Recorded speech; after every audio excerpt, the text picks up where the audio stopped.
Anime Lily fans associated with Geeks and Gamers. What's up? How you guys doing? My name is Miguel. My name is Tom. We're going to do an anime review of My Hero Academia Season 3, Episode 5. Drive It Home, Iron Fist. Not the show. Correct, that's what I'm about to say. Not the show at all. But that was garbage. It was. Oh. But anime is always better. But Absolutely. Tell me, what did you think of this episode? It was definitely a little slowed down from the episode before, which was epic. Yes. Especially with Deku doing that 1,000 punch. Million punch. So awesome. Crazy. Agreed. So this episode was a little bit slowed down, but it had enough action and information for you to be able to for the episode to be interesting. I think one of my favorite parts was being introduced to the villain twice. Now, Miguel and I have actually read the manga. We're actually ahead. So we know about the villain. And he's really a funny character. To me, he's kind of like Deadpool, if you will. Yes. He's just really crazy in the head, but his backstory is really, really messed up. We can't tell you about it because that would be spoilers. Agreed. But to me, he's a pretty awesome guy and a pretty awesome character. Agreed.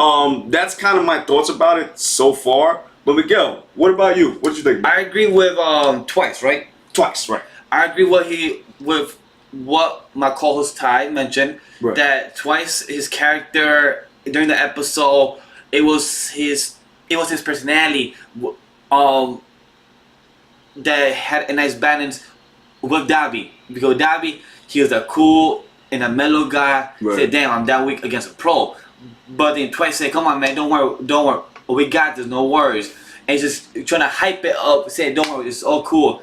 And that to me was the most funniest part. But with Eraserhead, I love him. Oh, Eraserhead, he was the MVP of this episode. If you want to put it as per episode, he's the MVP of it because he was smart. He was thinking. He kept analyzing steps ahead. He was trying to see what's gonna happen. Was this to happen? And he knew in reading, like he reminds me of Kakashi. Yes, he does. Yes. From Naruto. And this character, Eraserhead, he doesn't let 1 second or 1 moment slow down or pass by like it's nothing. Right. Like this person, Eraserhead, thinks, and then he sees Dabi. He grabs his arm. He breaks his arm. No, sorry. He breaks his hand. And they said, yeah, that was brutal. He said, if you don't continue talking, your arm is next. Crack. So he just let it. Like he said, talk, break, pick one or the other. Right. And then after that, he said it. Are you gonna let your students go down? And then that's when Eraserhead, oh, we're not the targets. It's the students as a target. So he just went to the forest quick and ran. And then that's when he saw Deku. Deku again. Not learning from his mistakes, from what happened, in the city of Hosu. Yes. He didn't learn what happened with Stain. I was about to call him Pain. No, that's the wrong show, bro. Wrong show, I know. With Stain, and he gave him a good advice, like you need to learn from your mistakes. You cannot act without the privilege, right? In a way. Yes. Yes. Without the authority of saying you can fight with your powers. But with what Eraserhead did, even though it might backfire, without giving the students yet the permission for them to fight, it might backfire for Eraserhead. Yeah, I think that was like one of the most important things about this episode. Yes. Because we got a couple flashbacks actually. Yes, we did. This flashback was about when Stain, like you said, when Stain came and when the students had to fight Stain. Yes. Which was Todoroki, Ida, and Deku. Correct. And they got in trouble anyway because they used their powers without supervision from a regular hero. Yes. Now, this is an emergency. Just like that time when it was an emergency, this time is also an emergency. But the difference is they're getting permission. Right. And I think that's really the coolest thing about this situation because it's dire. Yes. It's dire. They basically, the students are being attacked by these high-ranking villains somewhat. Yeah. Because from what I see, their power scaling is they're strong, but they also have experience. And and to me, that's one of the things that makes these villains so menacing. Plus, even one of the villains during the episode, Magnet, Magnet. Which one is that? I don't know if I'm pronouncing his name right, but the guy that has his big lips. And he was fighting. Right? Yes. I'm not sure if I'm pronouncing his name right, but we saw him. He even said to Deku, he heard the roars going on in the back. Right. That the only person that will slip out who they're targeting was Muscular Man, and he saw how damaged Deku was. One arm broken because of how Muscular hand punched him, and the second was the other arm that did the 1,000,000 punch percent. Right. And it's the same, guys. He didn't technically do 1,000,000% punch. He was just in the whole adrenaline that he felt like he was doing 1,000,000 punch. Does his cry, right? What's the word? Does his battle cry. So that's why it felt like he was doing 1,000,000% punch. So I just want to tell you guys, he didn't technically did it. He probably did in reality 1,000% in reality. Yes. But if he would have did that, like the whole area would have been like destroyed. The whole mountain would have been destroyed. But back to the point is that Magnet said himself that if he did damage to one of the most strongest person in the team that did, Muscular Man, that means he has to take him out. He was trying to take him out. Right. But the Spinner said no. Stain left him alive is because he is actually worthy to be a hero. Right. Even though I don't like Spinner because he's one of the most fakest TMNT character, but he had a true point. And that's what I love about his comic. True. You know, but that's what I liked about him too. Yeah. I like that he is a what would you would call it? He kind of really see up to his ideals of Stain. He sees what he's trying to go for. So that's why he sees him as a role model. Even though he's a villain, well, both they are. Right. But he sees him as a role model of what he should be for the society. Of what true heroes should be. Right, and he's kept up with that. Yeah. But you have some that, okay, I want to be like this guy, and totally don't even understand what his purpose was.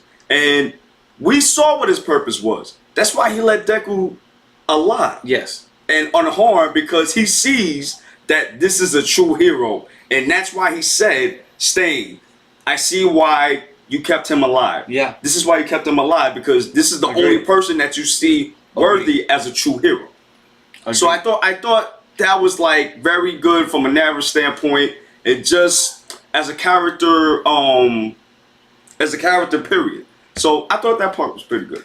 The last 3 things that we should hit on. Yes. Is that one, Shira, can't pronounce his name right. The guy with the hands in his face. I can't pronounce his name. Not Shigaraki. Yeah, him. Oh, it is Shigaraki. Okay, yeah, Shigaraki. He was great in this episode. He gave that good idealistic as a villain. He knew when he first started out, he was effing it up. He knew that he went for the big guns. He skipped level 1 through 5 and went straight to level 100 to the boss. Right. He knew that I F up.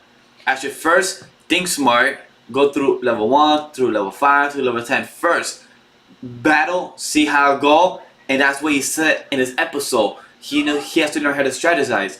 He sent his troops to go. He's learning from that. Right. And that's something I love about this episode. Like he's showing character development from his failures. He sees his failures and he learned from them. It's called experience, and that's something I love about that. Yeah, you know, that's what I love about the show, period. Yes. There are a lot of character development being placed in this show, especially with smaller, minor characters. Just like Shigaraki. Yes. Just like, what's his face? The metal guy? Oh, Give me a second. I forgot his name. I'm sorry, ladies and gentlemen. That character, we don't see a lot of him. Tetsutetsu. That's also the Steel Quirk. Yes. He did a lot in this episode too. Yes, he did. Good point. So I got to give him the MVP crown to him as well. Yes. Because he dealt with the villain Mustard, if I'm not mistaken. Yes. Right. And mind you, this guy couldn't breathe because Mustard shot his mask off.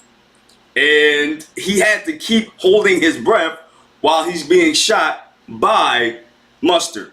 And I also want to point out what my colleague Sam said. The guy had like school uniform on, so it was maybe alluding to the fact that he was a school shooter. Yes. I didn't realize that when I first read the manga, but now that I see it up close and in color, the style and moving, it kind of shows to the society of nowadays, but right. It kind of resembles. That's very beautiful of how the show could be so silly, so serious, but it shows real world stuff that it kind of resembles it, and it doesn't hit you on the head neither. Yes, like it shows you very smoothly and transitions throughout the episode. Something that I want to point out to what you said right now as well, that what happened also with Deku at the end, that he just got saved, but he has to choose two options: help his friend Tokoyami, going berserk by his quirk. Oh! And the animation in that, beautiful, showing what his quirk could do in the pure darkness that he didn't mention in season 2 during the tournament flashback. They said that when his quirk is in pure darkness, it's very hard for him to control it. And this right now, his class and the students are learning about that. So that's very beautiful about that. And second, that he has option A to choose to save his friend and help him, Tokoyami, or option B, save his friend Kachan, to save him to not get targeted or hurt or probably kidnapped. So that's something that shows that you have to choose between friends or who to help first, who comes your main priority. So that's a no-win situation. Yeah, so hard. It's a no-win situation. So help the guy that's berserk, or help your friend Kachan that is fighting a guy named called Moonfish. Right. With a guy that has mouth metal teeth. What can you do against that? And he has an S&M body suit armor, whatever the hell it is. So it's like, it's either I gotta deal with a serial killer, or I gotta deal with this dude going berserk on some Hulk type stuff. So we don't. Is the word no-win situation. So as you can tell, this episode, as he did say, it was slow, but it's build up after build up, showing you what's to come in this episode. So overall, love this episode. 4.5 out of 5. To me, this season and My Hero Academia shows each episode and each season why it does so great after year, showing of how great it does. So for me, 4.5 out of 5. I gotta give it a 4.5 out of 5 too. Not because I'm copying my co-host Miguel, but it's just this, like I said, I always give it to the animation. The animation is so sexy, so gorgeous.